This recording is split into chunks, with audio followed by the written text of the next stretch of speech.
Hello everyone, welcome back to the Python programming lecture series. In this lecture, we are going to study the data types and operators. Basically, data types tells what kind of value are you dealing with.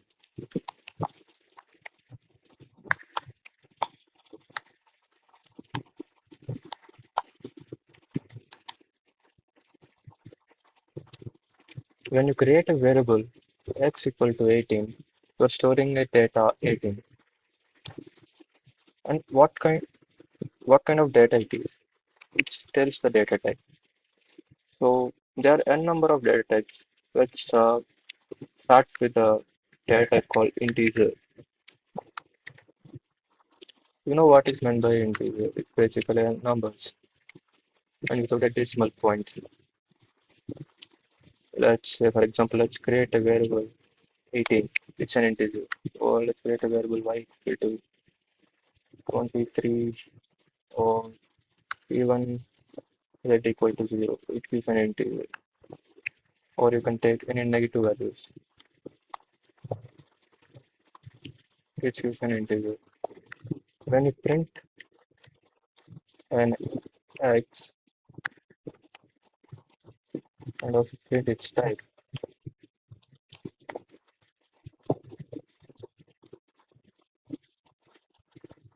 x here, let's try this on our VS Code.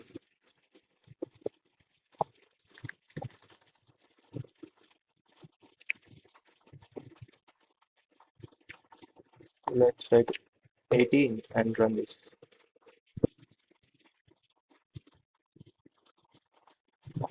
As it's in double quotes, it's take a string. So you don't need any double quote. 18 and run. You can see that it gives an output 18 and a class int. Now write a negative value minus 20 and now run it. You can see that the output is minus 20 and the data type integer. Now let's move to the another data type.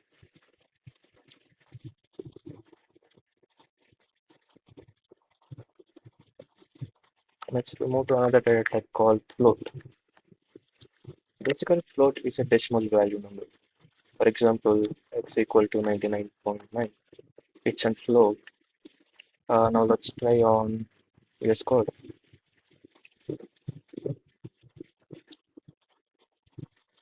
When you write any value in decimal 99.9 or and now run this,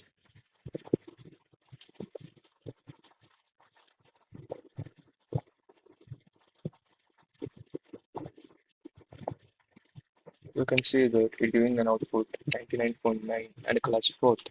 I mean, it's in data type of float. Now let's move to the another data type called string. Basically, string is a combination of a collection of characters, a sequence of characters.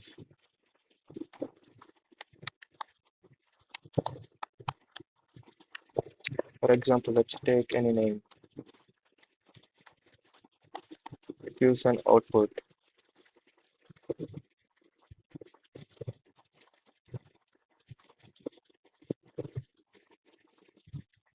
Let's try this in VS Code.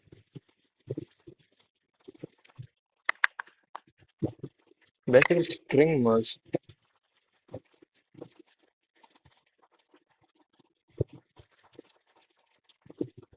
must enclose in single quotes or double quotes. It must enclose in single or double.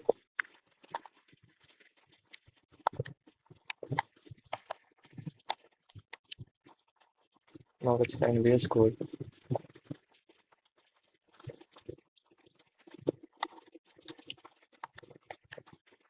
and now run this.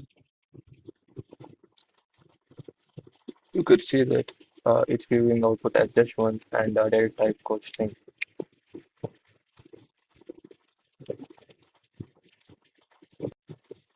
Now let's move to the another topic called typecasting. Basically, typecasting is the conversion of one data type into another data type. So now one data type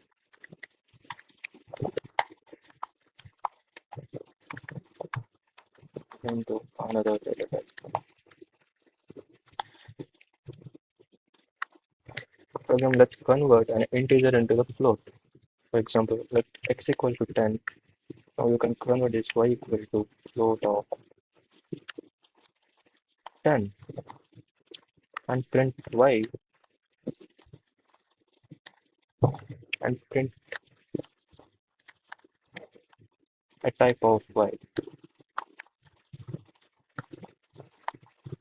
Let's try this code in VS.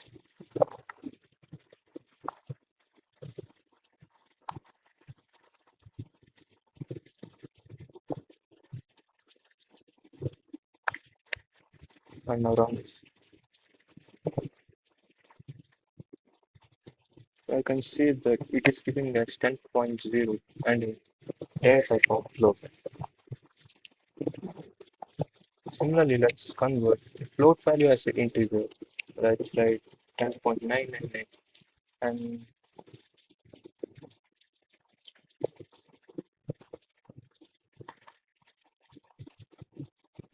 let's, let's write this as integer. And now run this. Now you can see that it's giving us a 10 and I say flag in.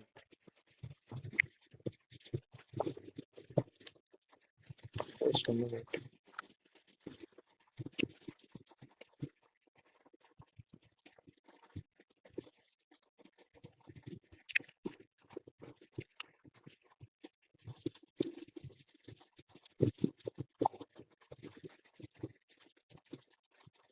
Now let's convert integer to string. Integer to string. Let's again write x equal to 18 and some y equal to str of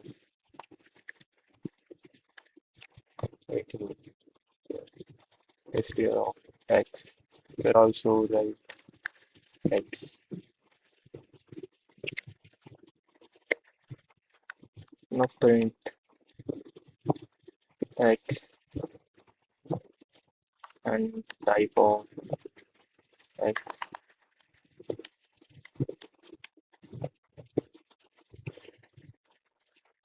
Let's try this code in the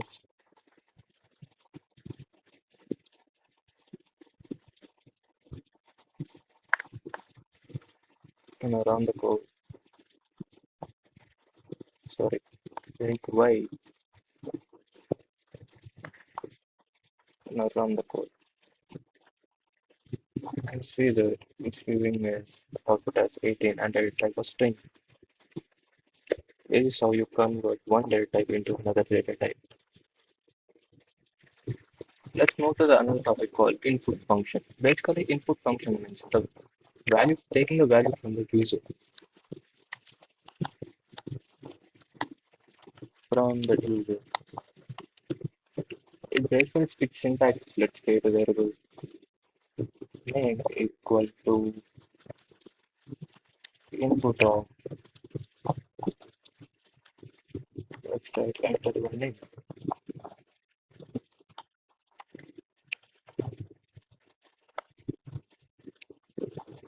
and write a print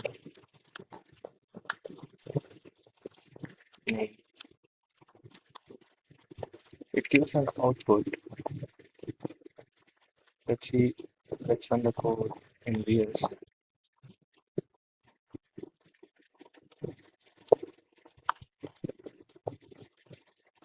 and run the code. You can see that it's asking to enter the name. Let's write this one. And to run the code,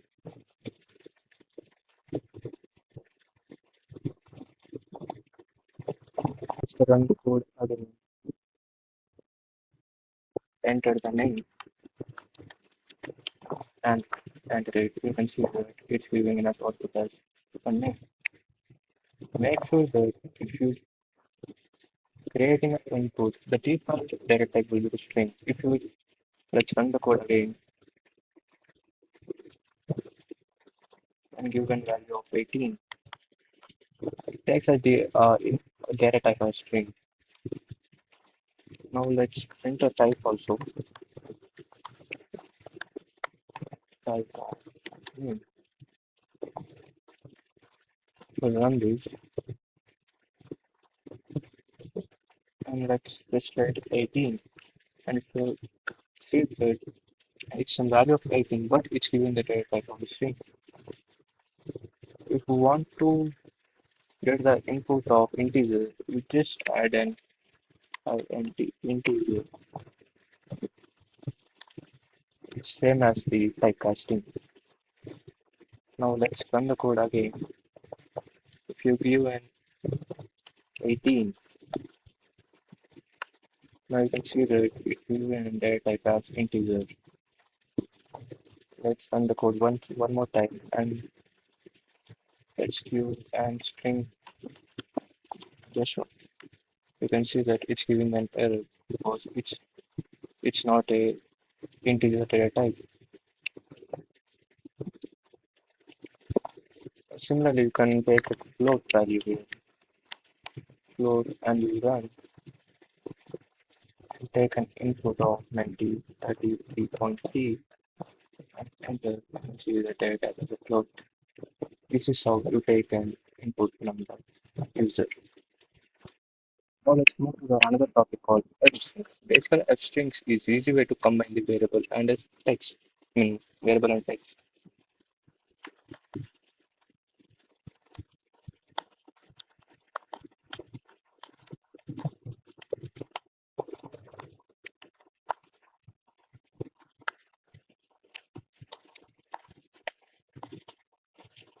For example, let's take a two variables name and let's take the other variable a equal to 18. And now print this.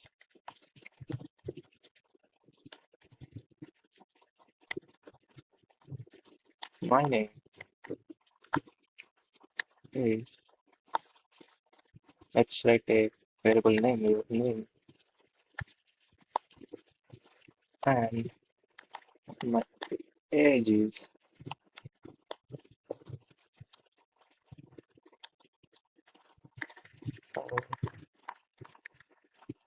and I am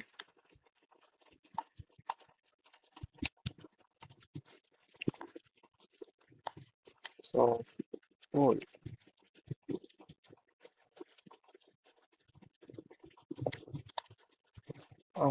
Let's run this in the VS.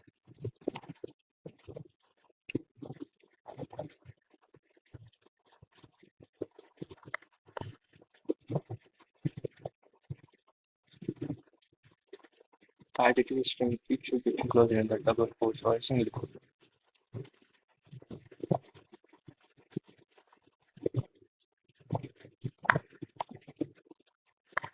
Now run this. You can see that output is my name is Jeshwant and I'm 18 years old. This is how you combine a variable and a text. Now let's also round up the decimal numbers. If you want to round up to the two decimals, you can use the formatting the decimal numbers. For example, we are creating a variable percentage equal to 96.54 something, and you want to round up this up to the two decimals, you can type putting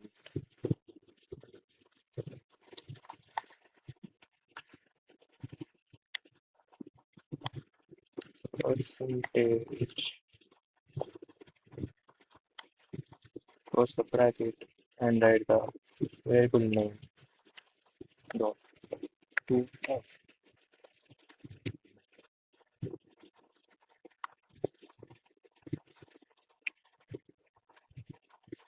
Now let's try this code in VS.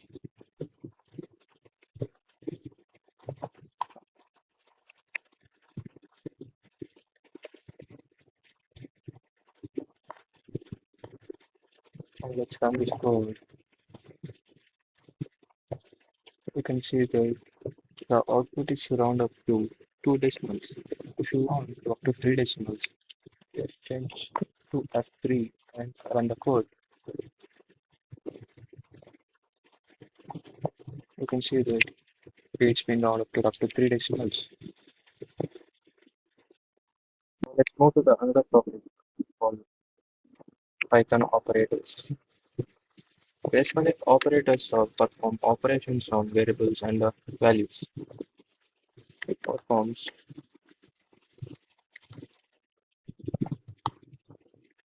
operations on variables and values. For example, if we're adding the two numbers, let x equal to print 5 plus 2. Here, plus is an operator, it's an arithmetic operator. Now let's know type of operators.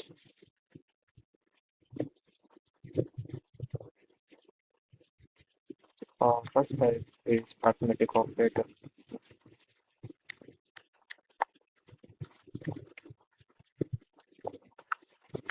Basically, arithmetic operator uh, perform in mathematical operations like plus, minus, multiplication, plus, minus, multiplication, and division, and modulus operator. It is useful to get the remainder, modulus operator, and exponential. And under one is floor division. For example, let's take x equal to 12 and y equal to 5. Let's perform these operations. X plus y.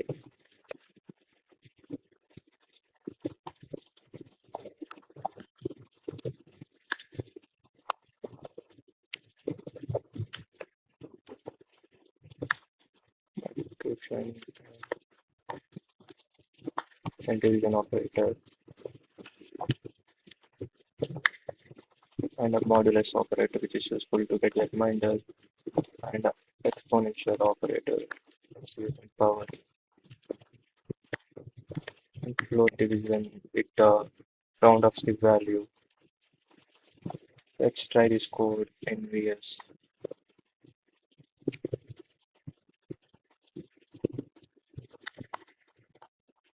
Run this code. You can see the output of addition operator, subtraction, and multiplication, division, modulus operator, and its value, exponential, and its floor division. Now let's move to the another operator called assignment operators.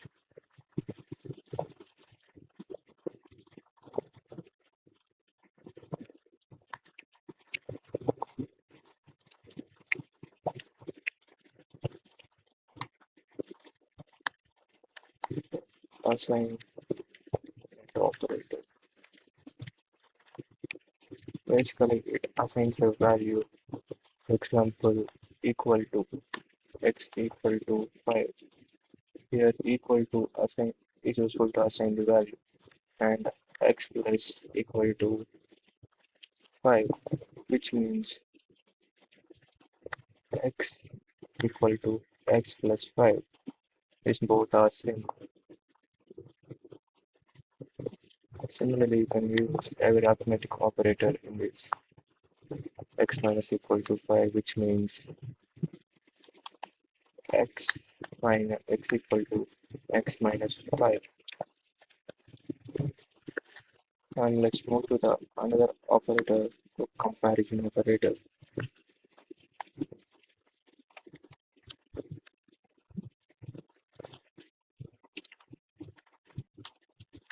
Basically, it compares the two values.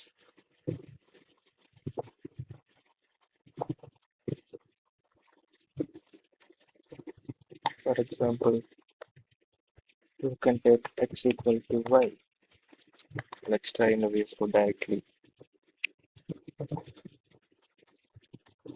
You can see that as x equal to 12 and y equal to 5 are taken as a variable. Now let's use the comparison operators here. Print x equal to y. Equal to means whether it compares the two values whether equal to or not, and gives the output as in the Boolean function. Boolean function means it gives a value for true or false.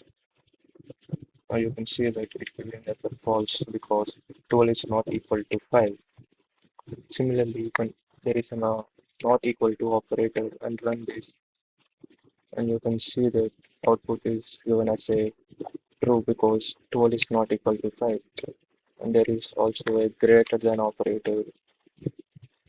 Let's run this, giving us a false because 12 is greater than 5. I've used here as a less than operator. Now use greater than operator and run the code.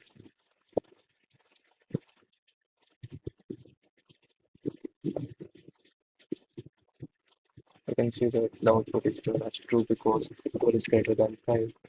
And you can have greater than or equal to operator or less than or equal to operator also. Go to another operator called logical operator.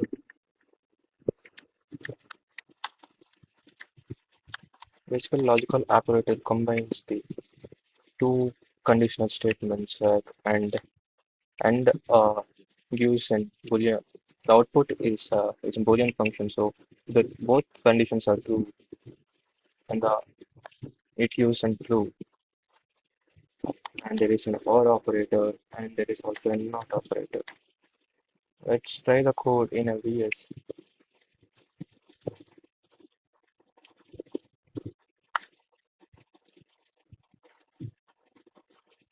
Let's write x equal to 5 and print x equal greater than 0 and x is less than 10. Let's run the code. Here we can see that there are two conditions. It compares the two conditions and run the code.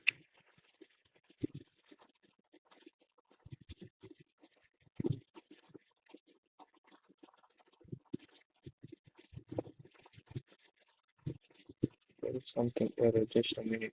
Run this. You can see that it's giving it true because the both statements are true. You can use or operator. Or operator is useful when any one of the conditions is true. It gives true. As these both conditions are used true, it gives them true. And not function, basically not function is used in print here. Not, not operator gives the opposite. If it is the true, it gives the false. Now let's run this. You can you can see output as it false because the actual output is true by using and or or. So it gives an value false when we use the not function here. As per today's topic, let's do some coding questions. Like the first question is about a simple calculator to write a code for some multiplication, subtraction, and division. Let's take two inputs from the user. Number one equal to take a float or an integer input.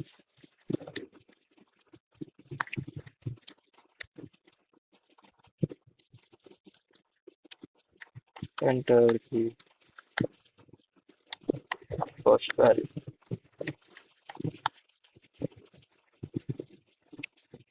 Similarly, let's create another input.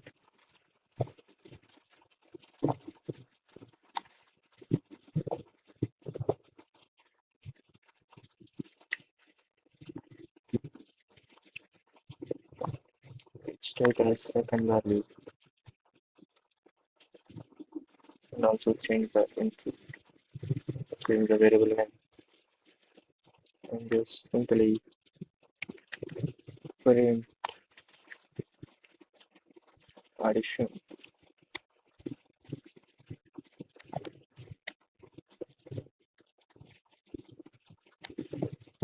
Number one plus number two.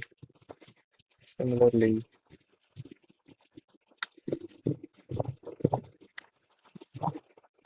print for subtraction.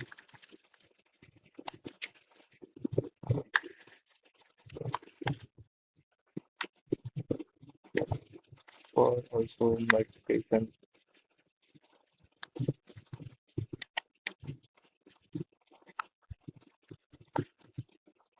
and also for division. Now let's run the code.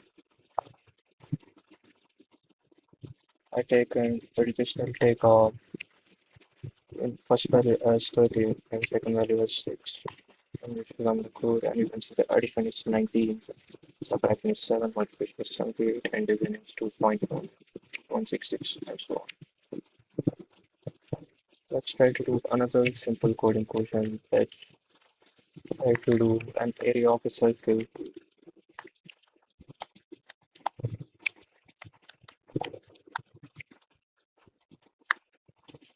Let's take some or radius as an input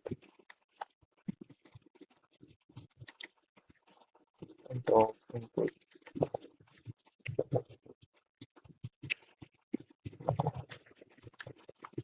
and then the value of radius.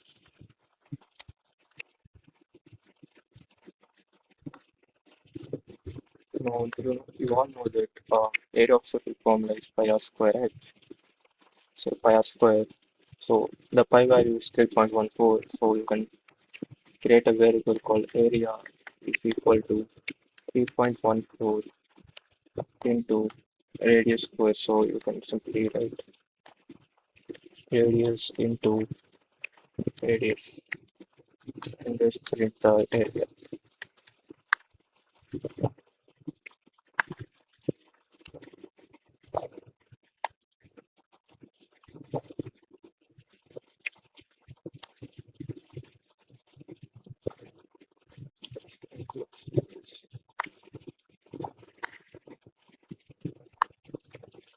And print the area.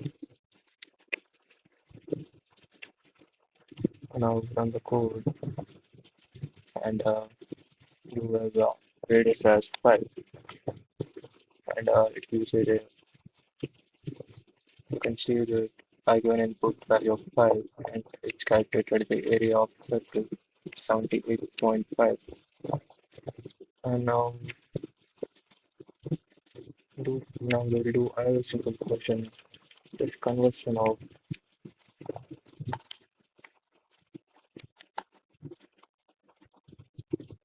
Celsius to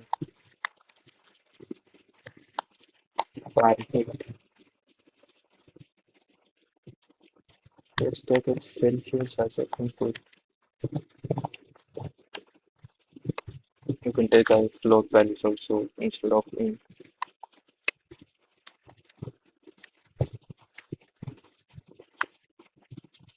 and temperature. Everybody knows that while converting a Fahrenheit Celsius to Fahrenheit, the formula is F minus 32 by 9 equal to C by 5. So the Fahrenheit equal to Celsius into 9 by 5 just enclose it plus 32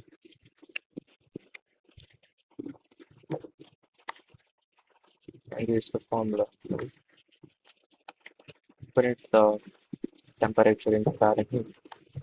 Temperature in Fahrenheit.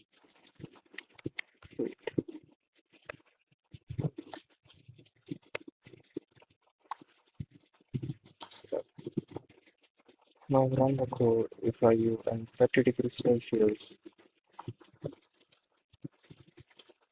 You can see that I gave an input of 30 degrees and it converted into Fahrenheit and there were 86.